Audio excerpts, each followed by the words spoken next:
নমস্কার, নজরে বাংলা নিয়ে আমি পারমিতা রয়েছে আপনাদের সঙ্গে।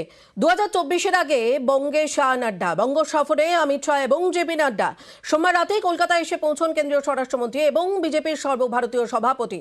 স্ট্র্যাটেজি ঠিক করতে স্ট্র্যাটেজি সফরে বিজেপির সেকেন্ড ইন কমান্ড এপ্রিলের 35 আসনের টার্গেট দিয়ে যান অমিত শাহ এবং আজ দলীয় বঙ্গীয় নেতৃত্বের সঙ্গে বৈঠক রয়েছে তার। লক্ষ্য পূরণে কতটা সফল বঙ্গ বিজেপি? আজ সেনাপতির ক্লাসে খতিয়ান দেবে বঙ্গ বিজেপি।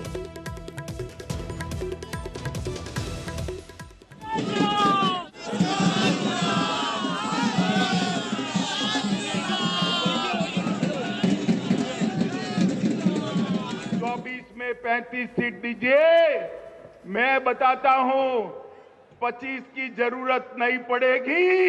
25 के पहले ही ममता दीदी की सरकार कड़ड़ड़फूस हो जाएगी। এদিকে বুথ স্তরের সংগঠন মজবুত করা নিয়েও এদিন আলোচনা হয়। এছাড়াও লোকসভার প্রার্থী নির্বাচন নিয়েও আলোচনার সম্ভাবনা রয়েছে।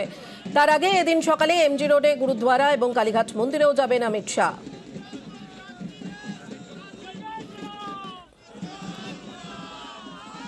এবং শুরু হয়েছে আমাদের 24-এর প্রস্তুতি। তার জন্য মাননীয় সর্বভারতীয় সভাপতি এবং আমাদের মাননীয় গৃহমন্ত্রী অমিত শাহজি আসছেন। এদিকে এই শাহী সফরের আগে খোঁচা দিলেন ব্রাত্য বসু। তিনি টানলেন 2019-এ বিদ্যাসাগরের মূর্তি ভাঙার প্রসঙ্গ।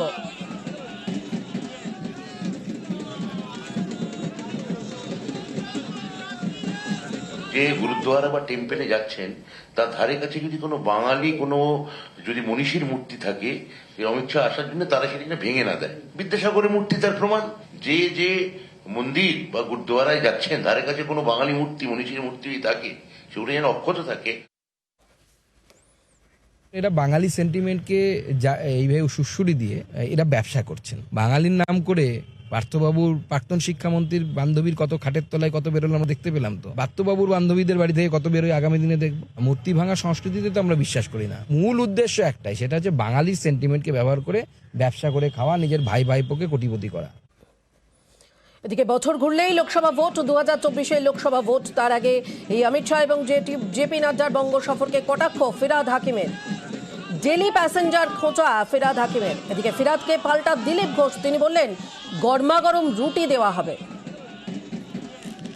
21-এ ডেলি প্যাসেঞ্জারি করেছিল, লোকসভাতেও ডেলি প্যাসেঞ্জারি করবে, কিন্তু বাংলার মাটি অত্যন্ত শক্ত। এখানে কোনো রকম ভাবে দাঁত গলাতে পারবে না, কোনো রকম সুবিধা করতে পারবে না। নিশ্চিতভাবে আমাদের বাংলার কয়েকটা মানুষকে ভাঙিয়ে নিয়েছে, কিন্তু তাতে কিছু সুবিধা হবে না। এই সাম্প্রদায়িকতা, উস্কানি, ভেদাভেদ, এগুলো বাংলা বিশ্বাস করে না। 19-টাও বলুন, লাভ হয়নি। মানে 77টা, তাদের পার্টি কোনোদিন 77টা সিট জিতেছিল বিরোধী পক্ষে? ইতিহাসটা দেখুন একটু। এসেছেন বলে 77টা সিট আমরা জিতেছিলাম। ওনার জেতা জিনিস চুরি করতে পারেন, জিততে পারেন না। সবে শুরু হয়েছে, আমরা শুরু করেছি 16-18 থেকে। ইলেকশনে তো বাজনাই বাজেনি, আমরা তো এখন আটা মাখছি, রুটিটা বানাই, গরমা গরম রুটি দেবো। যারা বড় কথা বলছেন নিজের সামলান গড়, কার সঙ্গে অ্যালায়েন্স হবে, কে কোন সিটে লড়বে এখনো ঠিক করতে পারছে না। বিজেপি তো 42টা লড়বে, তার আগের চেয়ে ভালো স্কোর করবে।